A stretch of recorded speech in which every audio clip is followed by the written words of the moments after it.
David Sinclair is a musician and music critic. He joins me live from here in London. David, thank you for joining us on TRT World.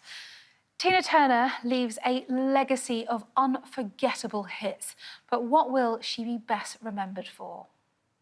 Well, it's a good question. I think she's been called, as you say, the queen of rock and roll, and I guess that sums it up.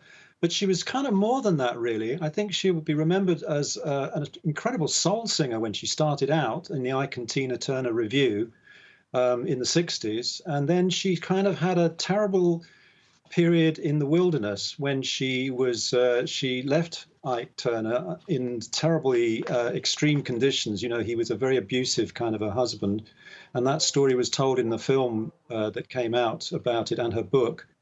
And she then sort of reinvented herself, if you like. So I think she at that point became a kind of symbol of something more than just a singer and an entertainer. She became a kind of woman who had stepped out from the shadow of someone who had dominated her life and carved her own new career in a different way.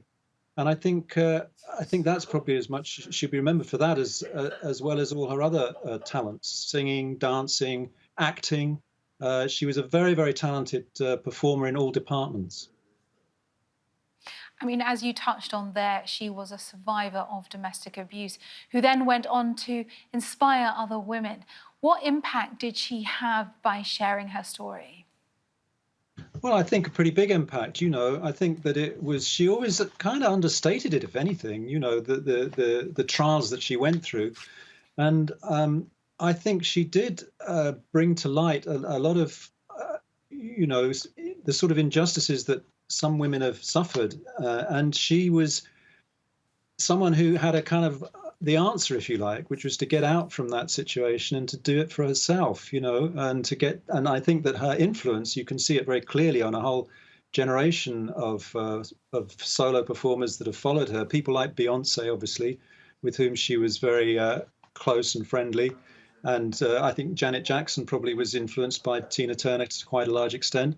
And she sort of set a new standard, if you like, for how women would like to be received and accepted in the world of rock and roll. And she's become, a hero in that sense as well. David Sinclair, thank you.